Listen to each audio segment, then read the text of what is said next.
नमस्कार, चलिए देखते हैं खबर 1 मिनट यानी 1 मिनट में खबरों का पूरा विश्लेषण। कानपुर में भीड़ का तालिबानी चेहरा देखने को मिला। लोगों ने एक चोर को चोरी करते रंगे हाथ पकड़ लिया और हाथ पैर पेड़ से बांधकर पिटाई की। बर्रा थाना क्षेत्र में गैस गोदाम से सिलेंडर चोरी करते हुए चोर सीसीटीवी में रिकॉर्ड हो गया था। वो अपने साथी के साथ आज दोबारा चोरी करने के लिए पहुंचा तो लोगों ने उसे दौड़ाकर पकड़ लिया। पूछताछ में उसने अपना नाम अजीत साहू बताया, जो अपने चचेरे भाई विकास साहू के साथ गैस सिलेंडर चुरा रहा था। चोर के पास से 5 सिम कार्ड और 3 अलग अलग पहचान पत्र मिले। मौके पर पहुंची पुलिस ने चोर अजीत को हिरासत में ले लिया। अमरोहा जिले में पुलिस की 2 बाइक सवार बदमाशों से मुठभेड़ हुई। मुठभेड़ में 25,000 का इनामी बदमाश चीपा उर्फ निषाद पैर में गोली लगने से घायल हो गया। मुठभेड़ के दौरान एक सिपाही भी घायल हुआ। बदमाश का दूसरा साथी पुलिस को चकमा देकर फरार हो गया, जिसे पकड़ने के लिए पुलिस इलाके में कॉम्बिंग ऑपरेशन चला रही है। तो पुलिस के द्वारा चारों तरफ से खेतों में घेराबंदी की गई थी। बदमाशों ने फायरिंग करनी शुरू कर दी और आत्मरक्षा पुलिस के द्वारा भी फायरिंग की गई, जिसमें एक जो बदमाश है चीपा उर्फ निषाद, जिस पर 15 मुकदमे दर्ज हैं, ये बहुत ही कुख्यात गोकश है और दिल्ली से भी वांटेड था। 25,000 का इनामी बदमाश है। इसके पैर में गोली लगी हुई है। यहाँ कई थानों से यह वांटेड था और अभी जो मुठभेड़ हुई है उसमें सिपाही को भी हाथ में चोट आई है। बदमाश चीपा पर दिल्ली सरकार की तरफ से 25,000 का इनाम घोषित है और दिल्ली और यूपी के कई थानों में वांटेड है।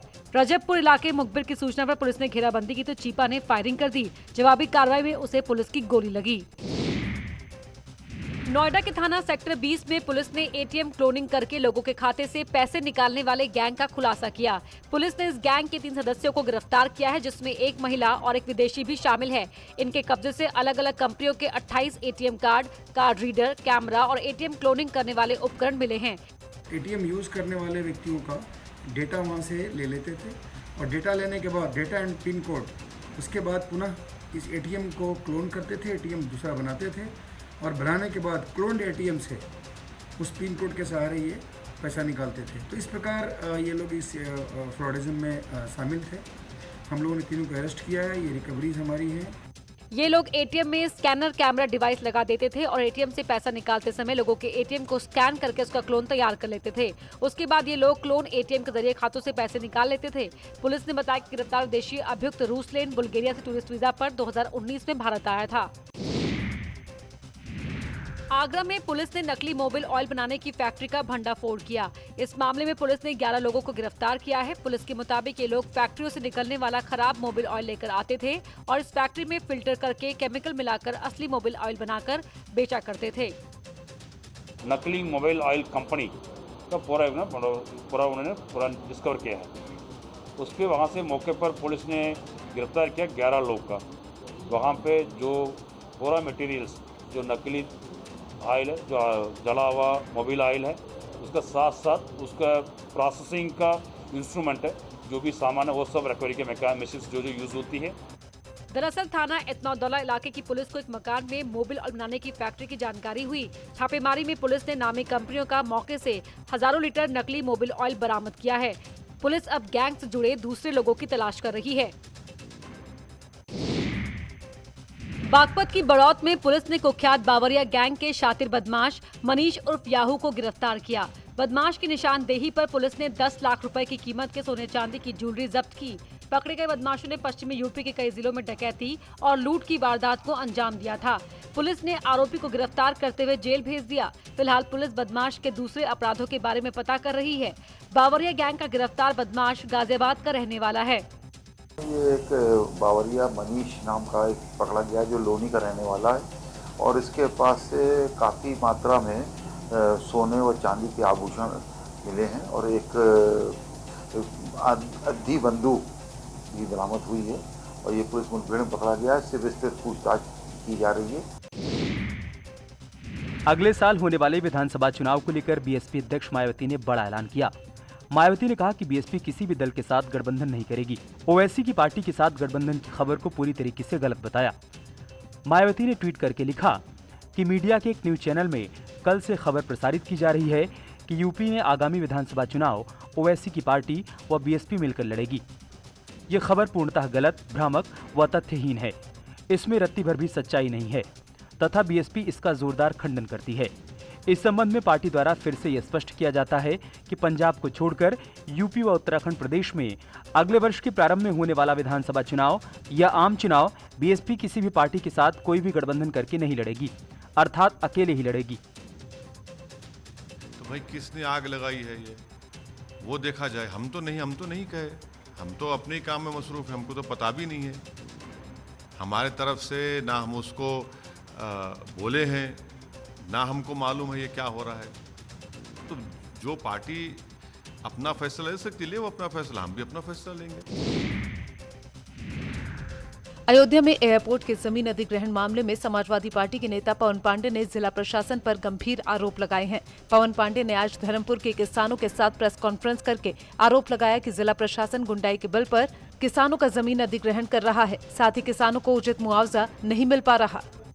आप सोचिए, नरेंद्र कुमार तिवारी जो धर्मपुर गांव के कोटेदार थे, उनको उनके बेटे को बंधक बना लिया, अधिकारियों ने आने नहीं दिया जब तक उन्होंने अपनी जमीन का बैनामा एयरपोर्ट के नाम कर नहीं दिया। तो एक तरफ से समझ लीजिए कि तहसील के अधिकारी अपराध भी कर रहे हैं और गुंडाई भी कर रहे हैं। उत्तर प्रदेश बीजेपी प्रभारी राधा मोहन सिंह ने गोरखपुर और गोरखपुर मंडल के बीजेपी के सांसद, विधायक और पदाधिकारियों के साथ आज बैठक की। बैठक में पार्टी के आने वाले कार्यक्रमों की रूपरेखा पर चर्चा हुई। वैक्सीनेशन की रफ्तार तेज करने में सांसद, विधायकों की भूमिका और सक्रिय करने पर मंथन हुआ। ये जो कमिश्नरी है गोरखपुर, इसमें हमारे 5 संगठनात्मक जिले हैं और सभी जिलों के हमारे माननीय सांसद, विधायक, एमएलसी और राज्यसभा के सदस्य, ये सब लोग उपस्थित थे। हमारे जिला अध्यक्ष और जिला प्रभारी भी थे। पार्टी के जो हमारे सारे आगामी कार्यक्रम हैं उस पर विस्तार से चर्चा हुई है। जनसंघ के संस्थापक डॉक्टर श्यामा प्रसाद मुखर्जी के बलिदान दिवस और जयंती के बीच में बीजेपी देश भर में प्लास्टिक मुक्त बूथ और पर्यावरण मुक्त बूथ अभियान चलाएगी। राष्ट्रपति रामनाथ कोविंद आज अपने गृह जनपद कानपुर देहात के दौरे पर थे। जब वो अपनी जन्मभूमि कानपुर देहात के परौख गांव पहुंचे तो जमीन को छूकर प्रणाम किया। परौख के दौरे में बाबा साहेब डॉक्टर भीमराव अंबेडकर मिलन केंद्र और वीरांगना झलकारी बाई इंटर कॉलेज पहुंचे। अपने लोगों के बीच पहुंचे राष्ट्रपति ने कहा कि जब भी आप लोग दिल्ली आएं, राष्ट्रपति भवन जरूर देखें। राष्ट्रपति भवन केवल राष्ट्रपति का नहीं, केवल मेरा नहीं है, वो एक देश की विरासत है। देश के हर देशवासी का उसमें अधिकार है उसको देखने की। उस विरासत को आप सब देखें। इस दौरान महामहिम ने लोगों से कहा कि कोरोना से बचाव के लिए वैक्सीन जरूर लगवाएं। पूरे देश और प्रदेश में भी टीकाकरण का अभियान चल रहा है। वैक्सीनेशन भी कोरोना महामारी से बचाव के लिए कवच की तरह है। इसलिए मेरा सुझाव है कि आप सभी स्वयं तो टीका लगवाएं ही, दूसरों को भी वैक्सीनेशन के लिए प्रेरित करें। राष्ट्रपति रामनाथ कोविंद कल से राजधानी लखनऊ के 2 दिवसीय दौरे पर रहेंगे। कल ट्रेन से चारबाग स्टेशन पर उतरने के बाद राष्ट्रपति सीधे राजभवन जाएंगे। राजभवन में देर शाम जजों के साथ टी पार्टी और डिनर का कार्यक्रम है। इसमें सीएम और दोनों डिप्टी सीएम के शामिल होने की उम्मीद है। इसके बाद महामहिम का अगला कार्यक्रम मंगलवार को लोक भवन में आयोजित होगा। लोक भवन में राष्ट्रपति रामनाथ कोविंद 11:30 बजे आम्बेडकर सांस्कृतिक सेंटर का शिलान्यास करेंगे। इसी दिन शाम को एयरफोर्स के विशेष विमान से राष्ट्रपति दिल्ली रवाना हो जाएंगे। करीब 28 घंटे राष्ट्रपति रामनाथ कोविंद का लखनऊ का प्रवास रहेगा। उत्तर प्रदेश में जिला पंचायत अध्यक्ष चुनाव में बीजेपी ने बढ़त बना ली है। शुरुआती जानकारी के मुताबिक बीजेपी के 17 प्रत्याशियों ने बिना किसी चुनौती के चुनाव जीत लिया है। विजेताओं के नामों का ऐलान केवल औपचारिकता है। अब 57 जिलों के लिए 136 प्रत्याशियों के बीच 3 जुलाई को वोटिंग होगी।